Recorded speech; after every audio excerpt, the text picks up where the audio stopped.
Hi guys, welcome to தர்னாஸ் kitchen. இப்போது நம்ம பாம்பே ஸ்பெஷல் போண்டா செய்கிறது எப்படின்னு பார்க்க போகிறோம். அந்த ஊரில் இது பஜ்ஜின்னு சொல்லுவாங்க, நம்ம ஊரில் போண்டா செய்ய போகிறோம். அது என்னென்ன தேவையான பொருட்கள் பார்க்கலாமா? அதுக்கு தேவையான பொருட்கள் என்னென்னா, நம்ம கடல மாவு ஒரு கப் எடுத்து வச்சுருக்கோம். தேவையான அளவுக்கு பெருங்காயம், அதுக்கப்புறம் தண்ணி எடுத்து வச்சுருக்கோம். இது ஓமம் போடுறதுனால தண்ணி டேஸ்ட் கொடுக்கும். அதுக்கப்புறம் எண்ணெய் தேவையான அளவுக்கு, அதுக்கப்புறம் நம்ம வெங்காயத்தை அரிஞ்சு வச்சுருக்கோம், பச்சை மிளகா, தேவையான அளவுக்கு கொத்தமல்லி, நம்ம தேவையான அளவுக்கு உப்பு சேர்த்துக்கலாம். இப்போது கடல மாவை நம்ம இதில் ஆட் பண்ணிக்கலாம் ஒரு பேஷனில். இப்போ நம்ம எண்ணெயை சூடு பண்ணி நல்லா நம்ம சூடு பண்ணி இதில் ஆட் பண்ணிக்கலாம்.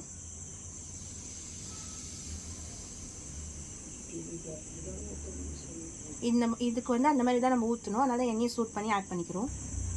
இப்போது கடாயை வச்சுட்டு நம்ம இதில் எண்ணெய் ஆட் பண்ணிக்கலாம்.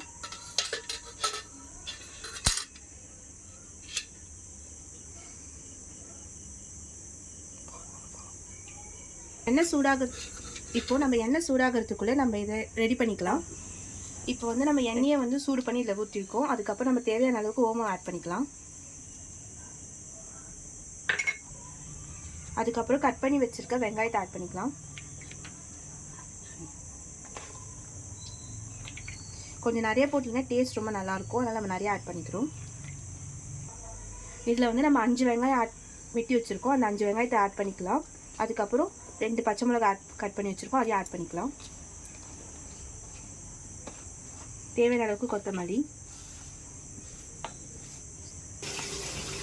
அதுக்கப்புறம் இப்போ நம்ம இதில் தேவையான அளவுக்கு உப்பு ஆட் பண்ணிக்கலாம். பெருங்காயத்தில் ஆட் பண்ணிக்கலாம்.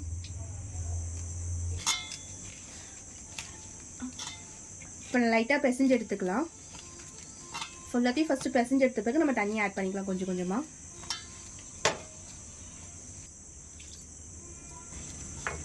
சாவடி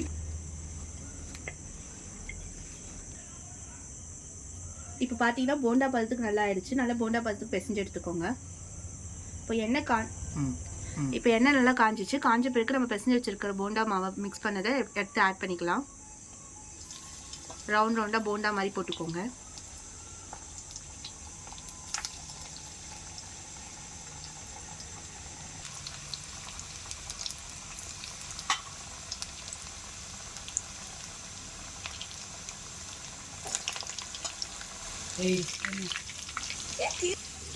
இப்போ நல்லா இது ப்ரௌன் ஆகணும். ப்ரௌன் ஆகுற வரைக்கும் நல்லா எண்ணெயில விடுங்க.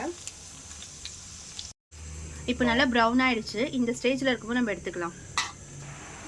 இப்போ நம்மளுக்கு சுவையான போண்டா ரெடி ஆயிடுச்சு. இதுதான் பாம்பே ஸ்பெஷல் போண்டா. இது 5 நிமிஷத்தில் நம்ம செஞ்சிடலாம். நம்ம பசங்களுக்கு ஈவினிங் ஸ்நாக்ஸாக நம்ம கொடுக்கலாம். பார்த்தீங்களா உள்ளே எவ்வளோ சாஃப்டாக வெந்திருக்குன்ட்டு. ஸோ இதை டேஸ்ட் பண்ணி பாருங்கள்.